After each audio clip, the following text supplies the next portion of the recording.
Hello, everyone. Welcome back to this lecture on principles of economics. And particularly for this class, we'll be looking at supply, demand, and government policies. Now, in the previous lectures, we've had the opportunity to look at how markets work without government intervention. In this lecture, we have the opportunity to look at how the market outcome would be or altered when the government intervenes in the market. And for this particular lecture, we'll look at two main forms of government intervention on market outcome. The first one would be price controls, and the second one will be taxes. So with this introduction, let's delve into the actual lecture. So in this lecture, we are looking forward to answering the following questions. One, what are price ceilings and price floors? What are some examples of each? How do price ceilings and price floors affect market outcomes? How do taxes affect market outcomes? And how does the outcome depend on whether the tax is imposed on buyers or sellers? And four, what is the incidence of a tax? What determines the incidence of a tax? Okay, so government policies and how they alter the private market outcome. Now, we have said that we want to look at two main government policies or government interventions. The first one being the price control. So immediately what comes to mind is what is price controls? Now, there are two forms of price controls, and each one of them will have a separate definition. And so the very first one will be a price ceiling. And the price ceiling is a legal maximum on the price of a good or a service. And an example of a price ceiling is a rent control.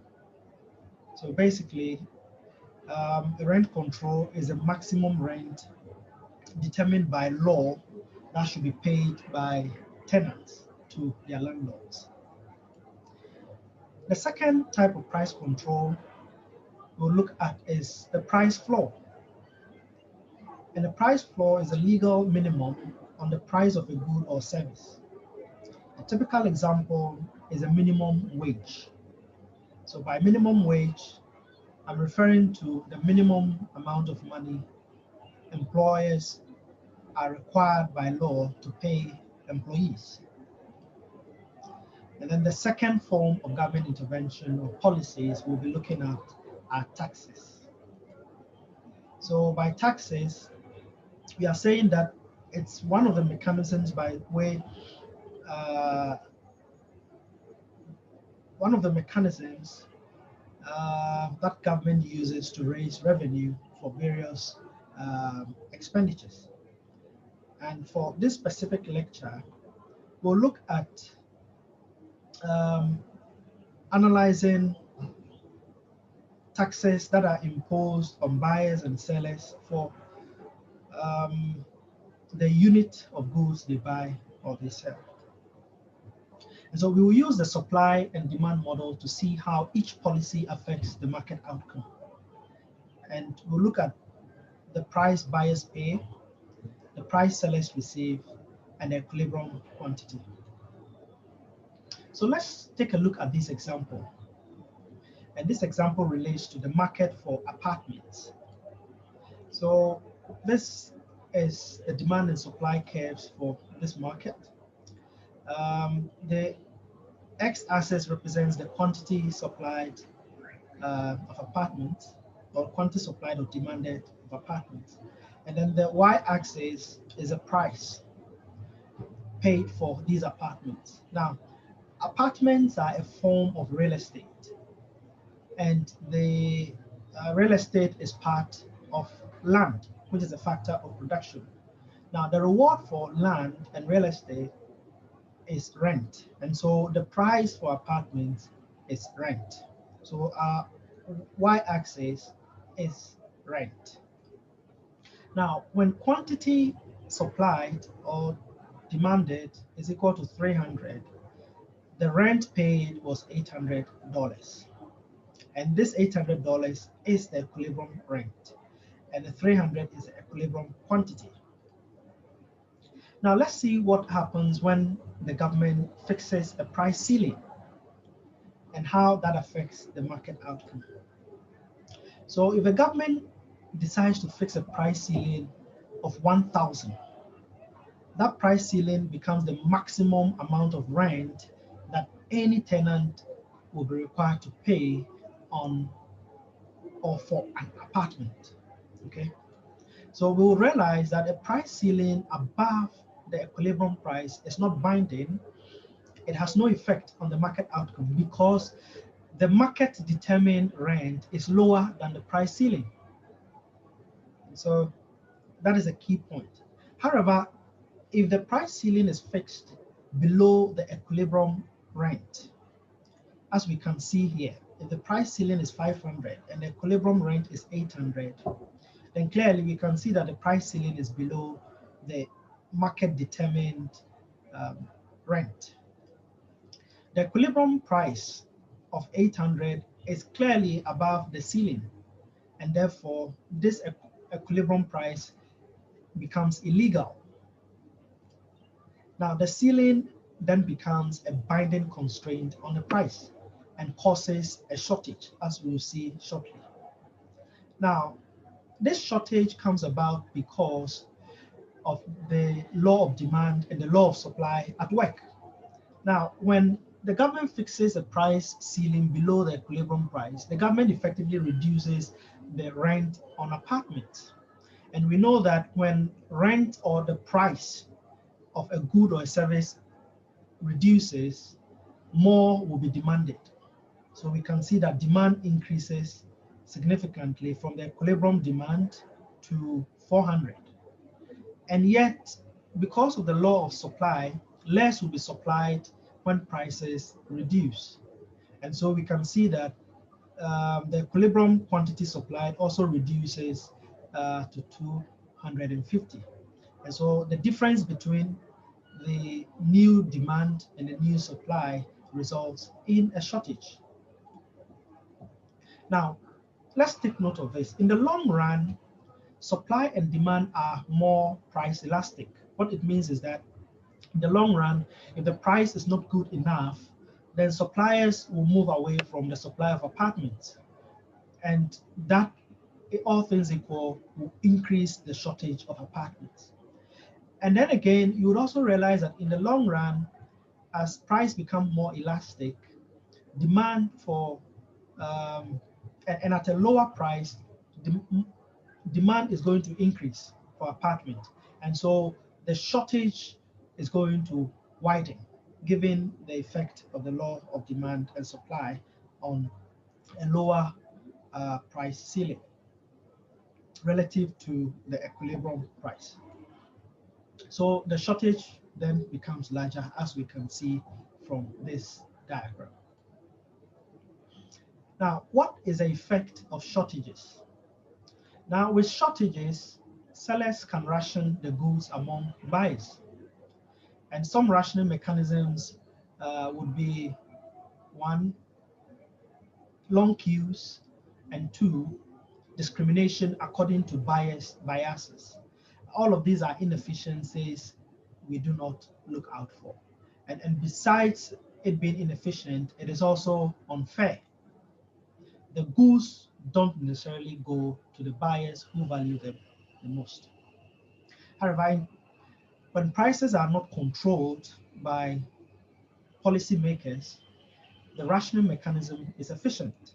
So the goods go to the buyers that value them most highly and impersonal, and thus become fair.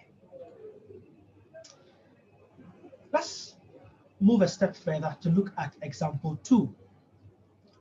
And this relates to the market for unskilled labor. So once again, this is a demand and supply curve for labor. So your x-axis represents labor in terms of quantity supplied or quantity demanded, and your y-axis represents the reward for labor, which is wages. So These are your supply and your demand curves. When 500 units of labor are supplied or demanded, the unit wage is $4. And this $4 is the equilibrium wage, and the 500 is the equilibrium labor.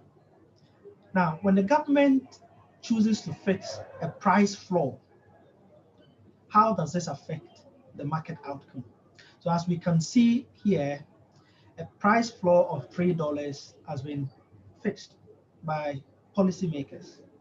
Now, this price floor is below the equilibrium wage of $4. Now, this is what happens.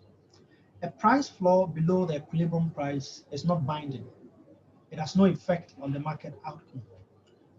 Why? Because this is the minimum. The $3 is effectively the minimum that can be charged. And so anything above it is fine. Now let's see the case where this price floor is fixed above the equilibrium wage. So here you have $5 as a price floor and equilibrium wage as $4. Now the equilibrium wage is below the floor and therefore it is illegal. Why? Because this equilibrium price is below what the minimum should be. And so this will have the effect of creating a surplus of labor. Why? Because when the wage is increased from 4 to 5, more labor will be supplied at a higher wage. Meanwhile, employers will demand less labor because their cost of production would increase. Now, the difference between the labor supplied and the labor demanded results in a surplus. So the floor is a binding constraint on the wage, and this causes a surplus, which surplus is technically referred to as unemployment, as we can see from here. So minimum wage has the effect of creating unemployment. So minimum wage laws, however, do not affect highly skilled workers. Nevertheless, they affect teen workers. What does it mean? It means that usually teenagers who are school going may drop out of school to take advantage of a high minimum wage. So some studies have indicated that a 10% increase in the minimum wage raises teenage unemployment by 1 to 3%. At this point, I want us to look at an active learning example. So here you have the market for hotel rooms, and you are required to determine the effect of 1A, a $90 price ceiling, B, a $90 price floor, and C, a $120 price floor. Now let's look at the solutions. When the price ceiling is fixed at 90, we realize that this 90 price ceiling is below the equilibrium wage, the equilibrium price, or at this point, we are dealing with hotels. And so this is effectively rent, okay? Your y-axis is rent. Now, when the price ceiling is fixed at $90, this is effectively below the equilibrium rent of $100. And so you would realize that buyers demand 120 rooms, sellers supply 90, leaving a shortage. As you can see, at a lower price, more will be demanded and less will be supplied. And that results in a shortage of 30 rooms. Now, when the price floor is fixed at $90, we realize that the equilibrium price is above the floor. So price floor is not binding. Now we'll see that the equilibrium price is $100 and equilibrium quantity is 100 rooms as against um, the price floor of $90. And see, when the price floor is fixed at $120, the price floor rises by $20 above the equilibrium rent. And we see that buyers will demand 60 rooms and sellers will supply 120, causing a surplus. Why? Because at a higher rent, suppliers will supply more and tenants will demand less of hotel rooms. So let's evaluate price controls or the effect of price controls. One of the principles we learned earlier on was that markets are usually a good way to organize economic activity, and prices are the signals that guide the allocation of society's resources. This allocation is altered when policymakers restrict prices. So price controls are often intended to help the poor, but they often hurt them more than they help them. So for example, the minimum wage can cause job losses and therefore lead to unemployment. Rent controls can also reduce the quantity and the quality of affordable housing. Now let's turn our attention to taxes and how they affect market outcomes. So usually government will levy taxes on many goods and services to raise revenue to pay for national defense, public schools, hospitals, roads, etc. Now the government can make buyers or sellers pay for the tax. So the tax can be a percentage of the goods price or a specific amount for each unit sold. So for simplicity, we would analyze per unit taxes only. So let's look at this demand and supply curve for the market for pizza. So when 500 units of pizza is supplied, the unit price is at $10. And this $10 is the equilibrium price. The 500 is equilibrium quantity. And this is without government tax. Now let's see what happens when the government imposes a tax of $1.5 per unit on each of the pizzas that buyers buy. So a tax on buyers will shift the demand curve down by the amount of the tax, as we would see here. So basically the tax will shift the demand curve inwards. And when this happens, we'll see that the price buyers pay rises, the price sellers receive falls, and the equilibrium quantity of pizza also falls. As we can see from here, we can see that the price buyers pay increases from $10 to $11, and the price sellers receive reduces from $10 to $9.5. And the equilibrium quantity drops from 500 to 430. So what is the incidence of the tax? And by incidence of the tax, we mean who bears the tax. Now, you would see that when we impose, or when the policymakers impose a tax of $1.5 on the pizzas, this tax is effectively shared between the buyers and the sellers. And because of the tax, we can see that buyers pay $1 more and sellers get $0.5 dollars or 50 cents less, as you can see from here. So the effect of a $1.5 per unit tax on sellers can also be evaluated.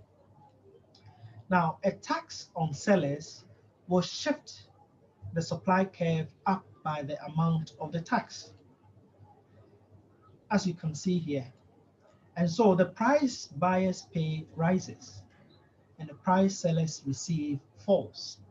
The equilibrium quantity also falls, as we would see.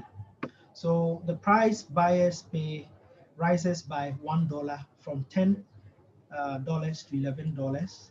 The price sellers receive reduces from $10 to $9.5. The equilibrium quantity also reduces from 500 to 430 in all. Now, the outcome, as we would realize, is the same. The effect on price and quantity and the tax incidence are the same, whether the tax is imposed on buyers or sellers. And so what matters is one, a tax effectively drives a wedge between the price buyers pay and the price sellers receive. So then let's move on to look at our second active learning. And here we want to analyze the effect of a tax on buyers when a tax of $30 is imposed per room. So from this diagram, we can see that there's a market for hotel rooms. The equilibrium quantity is 100 and the equilibrium price or rent is 100. Now we are required to find Q, the price Q, which stands for the quantity when the tax of 30 is imposed. And then we are also required to find the price buyers will pay and the price sellers will receive, and also to determine the incidence of this tax. Now, when this tax of 30 is imposed, we would see that the price buyers would pay would increase to 110, and the price sellers will reduce from $100 to $80, and the quantity would also reduce from $100 to $80, as we can see here. And effectively, we can see that the incidence of tax is such that buyers would pay $10 and the sellers would pay $20. The total is the $30. Now let's look at a very important aspect of the tax incidence. And it has got to do with how elasticity, which was the topic we treated earlier on, affects the tax incidence or affects who bears the tax. So we'll look at case one. And in case one, we are assuming that the supply is more elastic than the demand. So as we can see the curve, if supply is elastic, then it means that it is flatter than the demand curve. And the equilibrium price without a tax is, as you can see here, and the tax is shown when it's imposed. So the price sellers will receive is the price you see here, labeled as PS. The price buyers will receive is labeled as PB. And the difference between the equilibrium price and PB, which is the price buyers pay, will constitute the amount buyers will pay in taxes. And the difference between the equilibrium price and PS, which is the price sellers receive, constitutes the seller's share of the tax burden. So in this case, we realize that buyers bear most of the tax burden, as we can see from here, looking at the size of the tax. Now let's look at the second case. And in this case, we are assuming that demand is more elastic than supply. And so we would see that the demand curve is flatter than the supply curve. So once again, you have the equilibrium price shown and then the overall tax shown. PB represents the price buyers pay and PS represents the price sellers pay. Now you can see from this scenario that when demand is more elastic than supply, what it means is that buyers can easily reduce by a significant margin how much they buy. However, suppliers cannot do that. And so whenever a tax is imposed, you would realize that sellers will bear a greater portion of the tax than buyers will. So in this case, sellers bear most of the tax than buyers will. So if buyers' price elasticity is greater than sellers' price elasticity, then buyers can more easily leave the market than the tax when the tax is imposed. So buyers will bear a smaller share of the burden of the tax than sellers. If sellers' supply price elasticity is greater than buyers' price elasticity, the reverse is true. So let's look at this classical case study.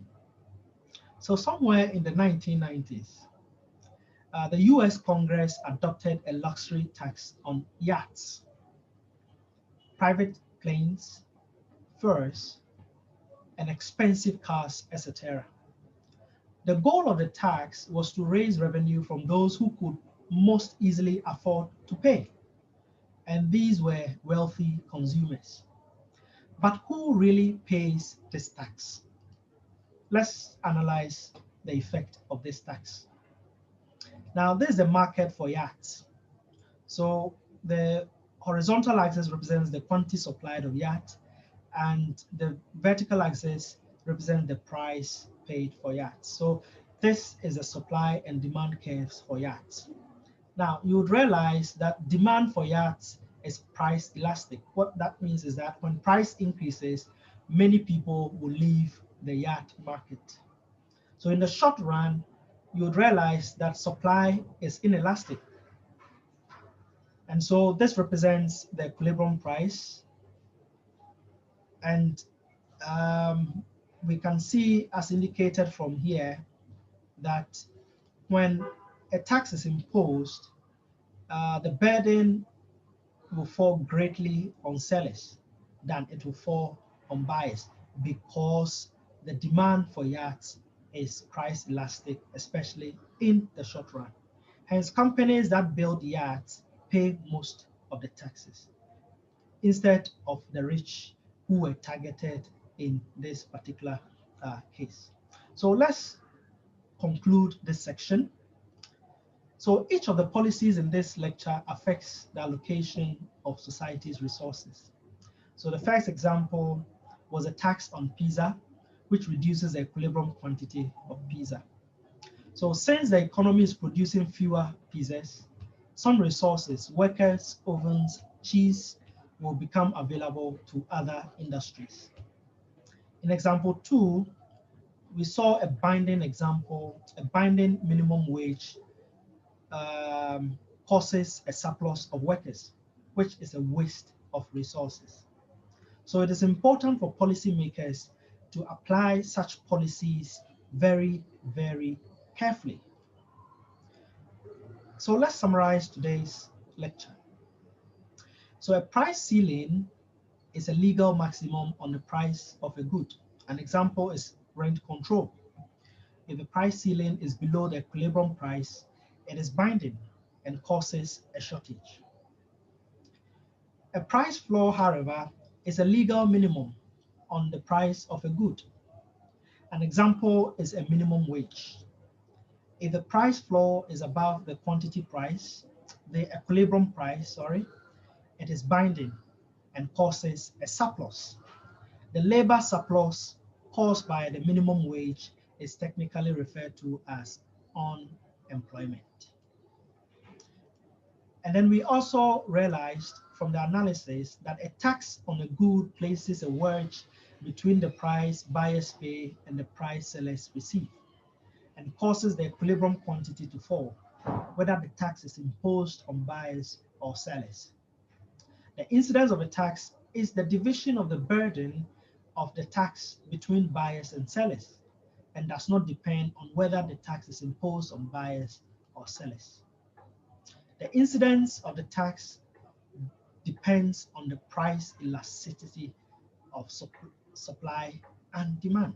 And this is a very key point to note. The incidence of the tax therefore depends on the price elasticities of supply and demand.